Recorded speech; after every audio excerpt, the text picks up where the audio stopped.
내 후손도 대대로 지키라. 할례를 받으라. 이것이 나와 너희와 너희 후손 사이에 지킬 내 언약이니라. 너희는 표피를 베어라. 이것이 나와 너희 사이의 언약의 표징이니라. 너희 대대로 모든 난자는 집에서 난 자나 또는 너희 자손이 아니라 이방 사람에서 돈으로 산 자를 막론하고 난 지 8일 만에 할례를 받을 것이다. 너희 집에서 난 자든지 너희 돈으로 산 자든지 할례를 받아야 하리니 이에 내 언약이 너희 살에 있어 영원한 언약이 되려니와 할례를 받지 아니하는 자는 곧 그 표피를 베지 아니하는 자는 백성 중에서 끊어지리니 그가 내 언약을 배반하였음이니라. 하나님이 또 아브라함에게 이르시되 내 아내 사레는 이름을 사레라 하지 말고 사라라 하라. 내가 그에게 복을 주어 그가 네게 아들을 낳아 주게 하며 내가 그에게 복을 주어 그를 여러 민족의 어머니가 되게 하리니 민족의 여러 왕이 그에게서 나리라. 아멘. 이것은 주님의 말씀입니다. 우리는 하나님이 약속을 지키지 않고 시간을 지체하신다고 생각합니다. 그러나 하나님은 약속을 어기시거나 시간을 지체하지 않으십니다. 하나님은 한 번도 약속을 어기신 일이 없고 하나님은 한 번도 자기 생각을 바꾸신 일이 없다는 것이죠. 그리고 하나님이 하신 말씀은 반드시 지키고 이루어진다는 것입니다. 이러한 사실을 아브라함 생애를 통해서 우리는 배우게 됩니다. 하나님이 아브라함에게 주고자 했던 믿음의 시간은 25년이었습니다. 그러나 아브라함이 25년을 견디지 못하고 몇 번이나 곤두박질하고 말았죠. 실패하기도 하고 의심하기도 하고 좌절하기도 했습니다. 그러나 하나님은 단 한 번도 자기 계획이나 시간을 바꾸신 일이 없이 아브라함을 격려하시고 아브라함을 깨우시고 아브라함을 믿음의 사람으로 만들어 가셨습니다. 민수기 23장 19절에 보면 하나님을 이렇게 묘사하고 있습니다.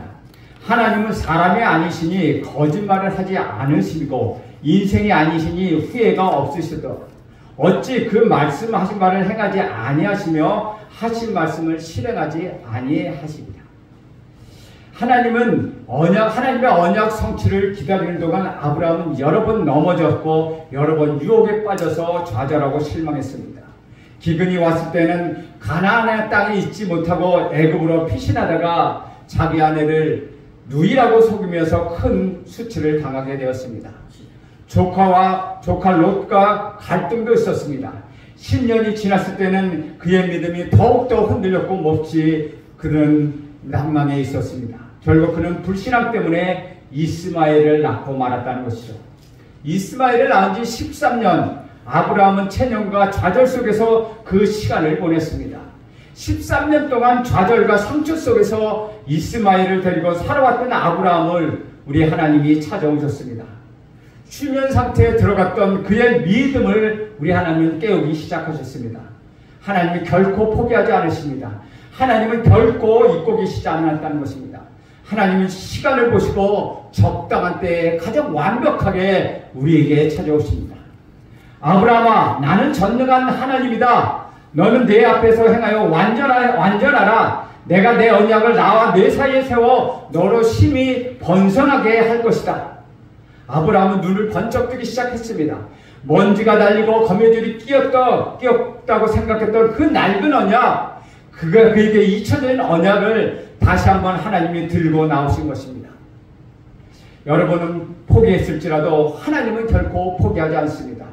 여러분은 잊어버려도 하나님은 결코 잊지 않으신다는 것이죠. 하나님은 그가 하신 말씀을 여러분을 통하여 반드시 이루어내신다는 것입니다. 그동안 신앙에 잠을 자고 있었던 분들은 이 말씀을 통하여 여러분의 영혼이 깨어나고 여러분의 믿음이 회복되는 축복이 있기를 간절히 원합니다. 하나님은 아브라함을 깨우시면서 4가지 약속을 하셨습니다. 첫째로 내 이름을 이제부터 아브라함이라고 하지 말고 아브라함이라고 하라라고 이름을 바꿔주셨습니다. 두 번째로는 너를 번성하게 할 것이며 너희 민족과 열방이 너를 통하여 태어날 것이다.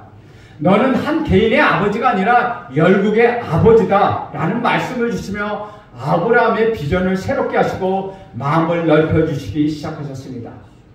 몸과 마음이 움츠려있던 아브라함, 상처를 받았던 아브라함, 좌절했던 아브라함은 모든 것을 포기했던 아브라함을 나무라지 않으시고 다시 한번 격려하시고 그를 깨워가신다는 것이죠. 세 번째로 하나님은 이런 약속을 하십니다. 내가 너에게 주고 싶었던 약속과 축복은 내게서 끝날 것이 아니다. 자손에게로 대대로 이어질 것이다. 자자손손에게까지 이 축복이 이어질 것이다. 나는 너의 하나님일 뿐만 아니라 너의 후손의 하나님도 될 것이다. 하나님은 이렇게 아브라함을 격려하시고 믿음을 주십니다. 그리고 마지막으로는 내가 살고 있는 이 땅을 영원한 기업으로 만들어주어 내 후손에게 줄 것이라고 약속하셨습니다. 아브라함은 엎드려 있었습니다. 잠자고 있었던 믿음이 깨어나기 시작했습니다. 그는 서서히 기지개를 펴며 하나님의 약속을 받아들이기 시작했습니다. 이때 하나님께서 아브라함에게 한 가지를 당부하십니다. 우리 9절 말씀 함께 읽겠습니다. 시작. 하나님이 또 아브라함에게 이르시되 그런즉 너는 내 언약을 지키고 내 후손도 되도록 지키라. 하나님의 권면, 하나님의 당부는 무엇이었습니까? 내가 네게 약속을 하지 않았느냐? 그것은 4년 전에 너희가 주신 약속이 아니냐? 10년 후에 다시 회복시켜 주셨던 말씀이 아니냐? 이 말씀을 내게 줄 테니 이 약속을 지키라. 그리고 내 자손도 지키게 하라. 성경에서 볼 수 있었던 일관된 하나님의 메시지는 내 말을 듣는 대로 지키면 너와 내 자손이 복을 받을 것이다 라는 그것입니다. 너도 지키고 내 자손도 지키게 하라. 조금도 의심하지 말고 이 약속을 믿고 신령하면 내가 너에게 축복을 주리라 라고 말씀하신다는 것입니다. 대부분의 사람들은 하나님과 멀리 떨어져 살기 때문에 하나님의 약속을 믿기보다는 자신의 생각이나 현실을 더 의지하는 경향이 있다는 것이죠. 아브라함도 13년 동안 믿음의 휴면 상태에 들어갔을 때에는 하나님의 약속보다도 주변의 환경, 즉 더 이상 아이를 가질 수 없다는 현실을 더 신뢰하고 있었다는 것이죠. 하나님의 약속을 믿지 않는 것은 아니었습니다.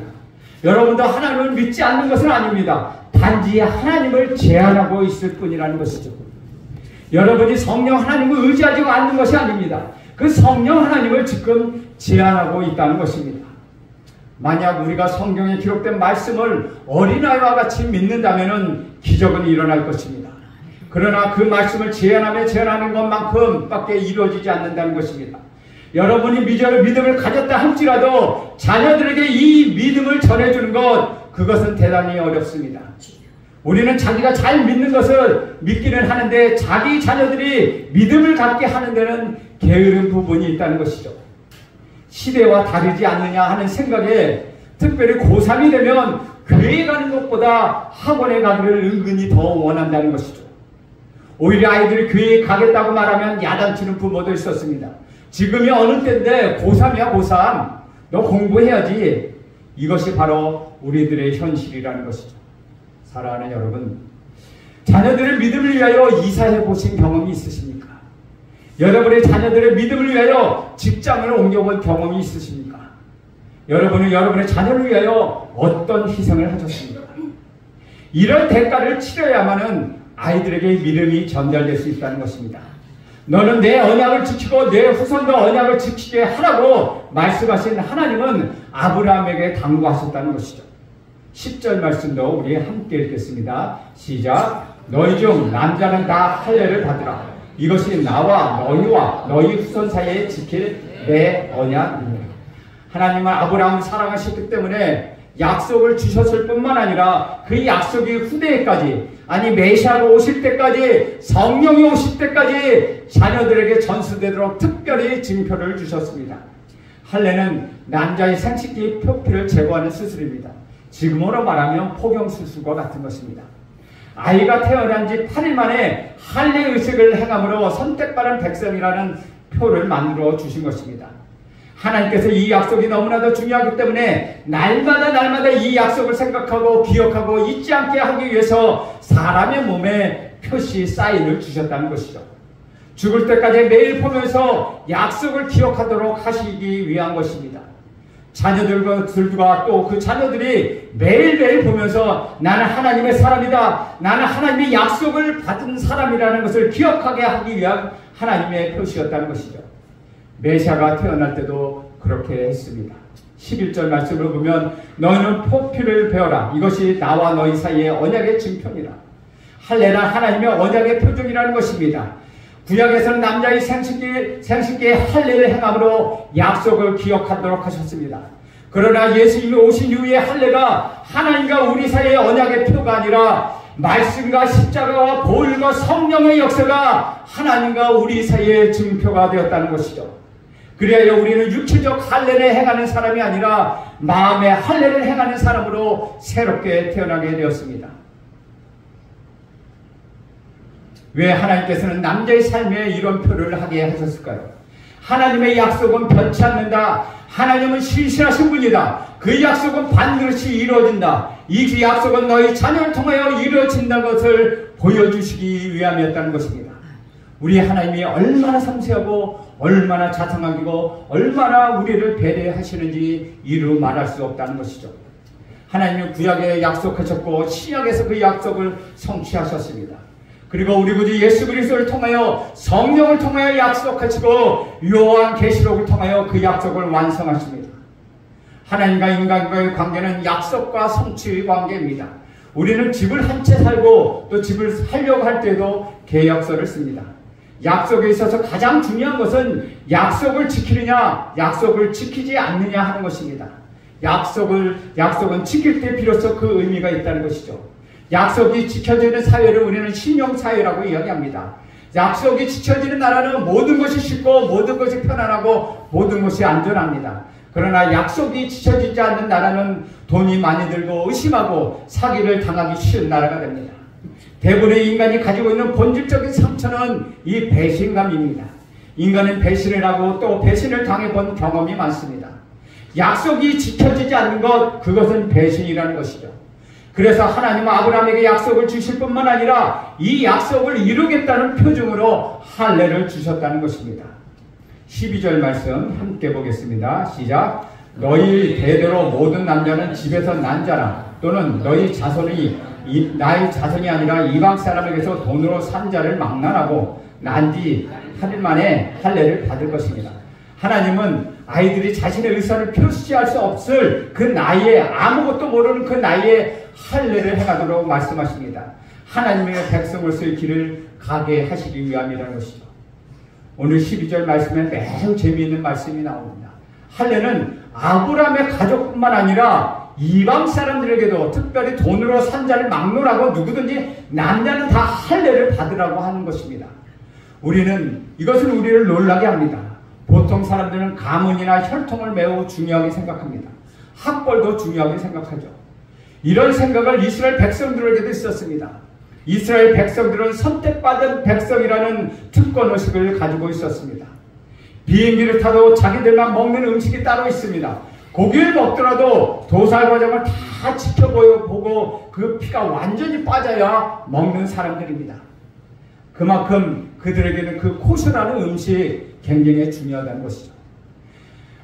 그만큼 하나님은 그들의 하나님에 대한 특별한 생각을 가지고 있었고 특별히 선택받은 사람이라는 명분으로 그들은 하나님을 독점하고 있었다는 것이죠. 그런데 오늘 이 말씀을 보면 대체 이스라엘 민족은 언제부터 선택을 받았는가 하는 생각이 든다는 것입니다. 분명히 이스라엘 민족은 선택을 받았습니다. 그러면 선택받기 전에 그들은 무엇이었습니까? 당연히 그들도 이방이었습니다. 별것 없습니다. 선택받은 날로부터 하나님의 백성이 된 것뿐이라는 것이죠. 아브라함이 갈대아 우리에 살았던 보통 사람입니다. 하나님께서는 그를 불러내어서 믿음의 사람으로 만들고 할례를 주신 것뿐입니다. 그 전에 그도 이방인에 불과했다는 것이죠. 여러분 자신을 보십시오. 여러분은 하나님의 자녀입니다. 그런데 그 전에 무엇이었습니까? 여러분은 진노의 자식이었다는 것이죠.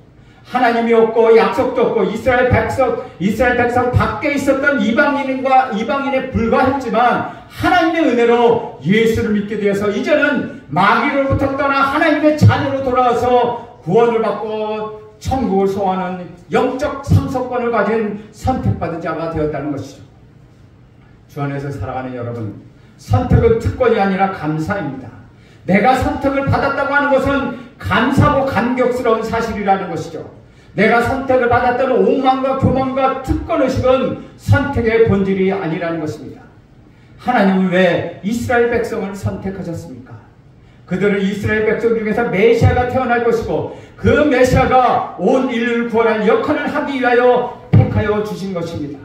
그럼에도 불구하고 이스라엘 백성들은 하나님의 그 놀라운 은혜를 깨닫지 못하고 나만 잘 먹고 나만 잘 입고 내 가정 내 자식만 잘 살면 되고 하나님을 독점했기 때문에 다른 사람들에게 나눠줄 필요가 없다는 잘못된 생각을 하고 있었다는 것이죠. 그래서 그들은 그 숱한 어려움을 겪을 수밖에 없었다는 것입니다. 하나님은 우리를 불러주신 까닭은 우리만 잘 먹고 우리만 잘 살게 하기 위한 것이 아니었다는 것이죠. 여러분이 구원을 받았다면 구원받지 못한 사람들을 구원하게 하려고 하나님의 특별한 섭리가 거기에 있다는 것입니다. 왜 여러분을 부자로 만들어 주시겠습니까? 가난한 자를 도우라고 하십니다. 건강한 자를 만들어 주십니까? 병든 자를 도우라는 것입니다. 지식을 가졌다면 배우지 못한 사람을 도와주십시오. 이것이 선택이 갖는 의미라는 것입니다. 우리 교회는 하나님이 이토록 복을 주신 이유는 시골의 작은 교회이지만 선교사를 돕기 위해서입니다. 하나님 나라를 확장하기 위해서입니다. 우리 교회를 통하여 지역사회가 확장되고 지역사회가 예수 그리스도로 돌아오게 하기 위한 것이었다는 것입니다.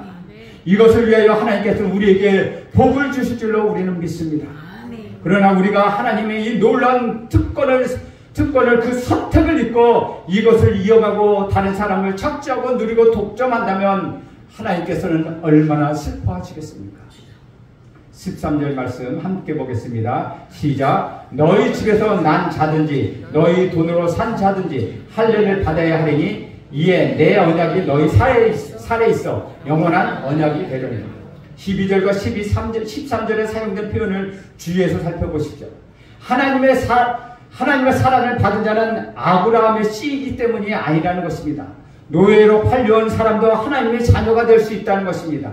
바리새인과 서기관들도 자신이 하나님의 선택된 백성이라고 자랑하고 있을 때 우리 예수님이 이렇게 말합니다. 너희가 아브라함의 자녀이냐? 내가 이 돌멩이로도 아브라함의 자녀를 만들 수 있다.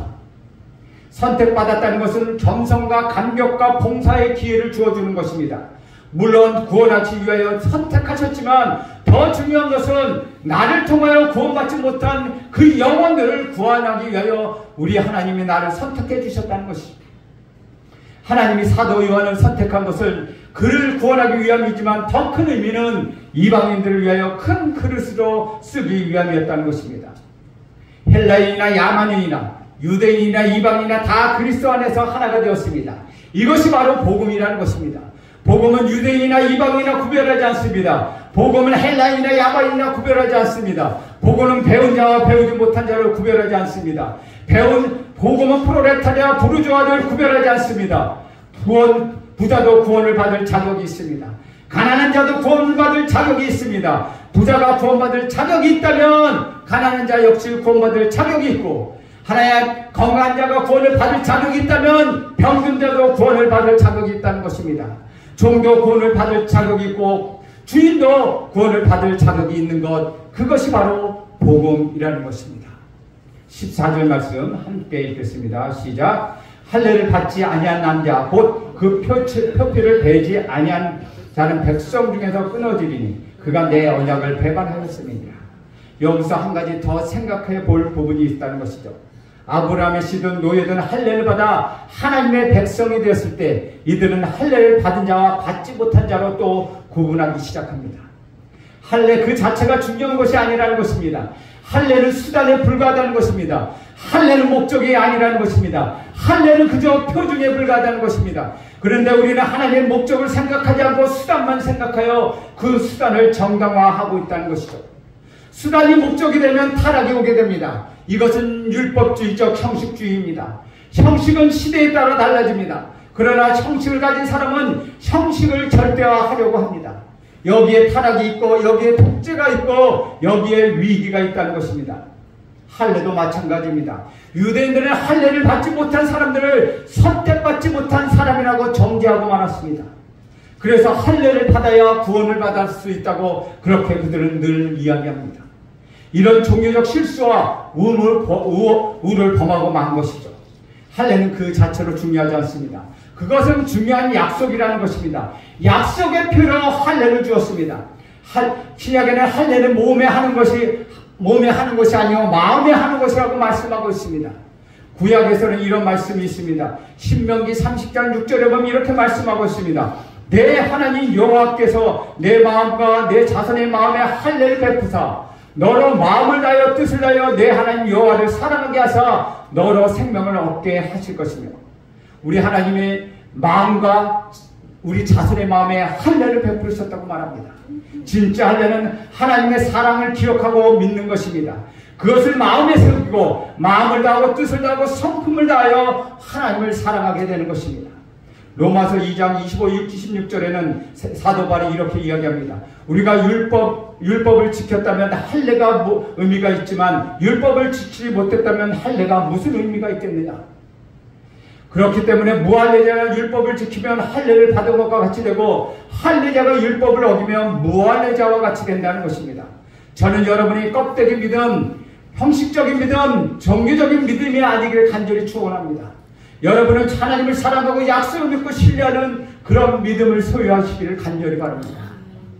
갈라디아서 5장 6절에 보면 그리스도 예수 안에 있는 할례나 무할례가 효력이 없대 사람으로서 역사하는 믿음뿐이라고 말하고 있습니다.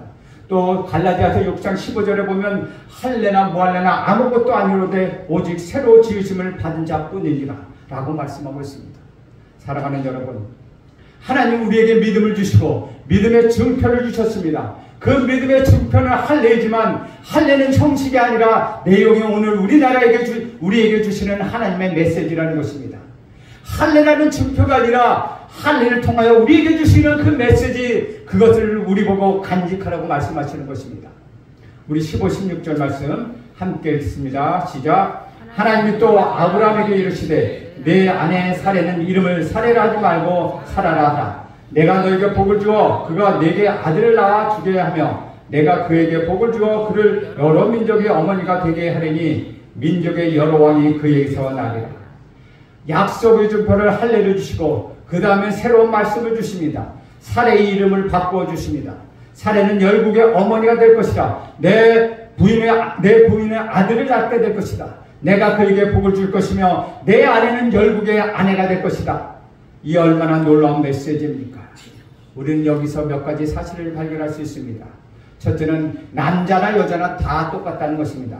하나님은 아브라함의 이름을 아브라함으로 바꿔 주었습니다. 그의 동업자의 아내의 이름도 바꿔주고 베풀어 축복해 주셨다는 것이죠. 사라의 이름을 사라로 바꿔주었다는 것입니다. 하나님은 남자와 여자 똑같이 만드셨습니다. 남자가 여자보다 우월하지 않다는 것입니다. 둘째, 사라가 열국의 어머니가 되겠다고 말씀하십니다. 저는 이 말씀을 통하여 얼마나 은혜를 받았는지 모릅니다. 100년 전에 이 땅에 선교사가 한국에 와서 학교를 지었습니다. 그분들은 한국이 민족의 믿음의 아버지였습니다. 우리는 그 사람들의 이름을 기억합니다.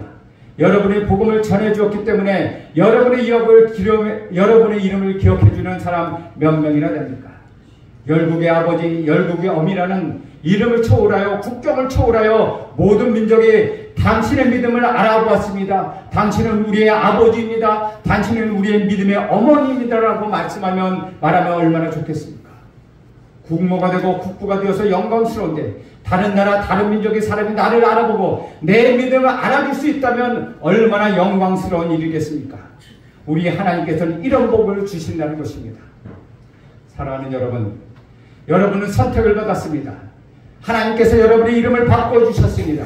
여러분의 옛사람 죽고 새사람이 되었습니다. 여러분의 인생을 바꿔주셨습니다. 여러분은 죽음에서 생명으로 옮겨졌습니다. 죄인에서 짓는 자녀에서 하나님의 자녀로 여러분의 신분이 바뀌었습니다. 이제는 여러분의 신분이 바뀜으로 인해 여러분에게 마귀는 떠나갔습니다. 여러분에 있는 모든 저주도 떠나갔습니다. 여러분에게 있는 아픔도 떠나갔습니다. 가난도 떠나갔습니다. 아픔이 떠나고 슬픔이 떠났습니다. 여러분에게는 생명만 있습니다. 여러분에게는 구원만 있습니다. 여러분은 천국을 소유한 자입니다. 형식은 사라지고 여러분에게 진짜 믿음, 그 믿음만이 남았다는 것입니다.